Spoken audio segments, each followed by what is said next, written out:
and all my dear friends. Myself Khan Sundus Nuran. I am studying second standard. Today I am going to play the role of the Iron Lady of India, Indira Gandhi.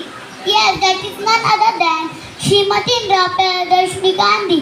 I am the third Prime Minister of India. I was also the First Lady Prime Minister of India. I am the only daughter of First Indian Prime Minister Pandit Jawaharlal Nehru. I was born on 19 November 1917. I can proudly say that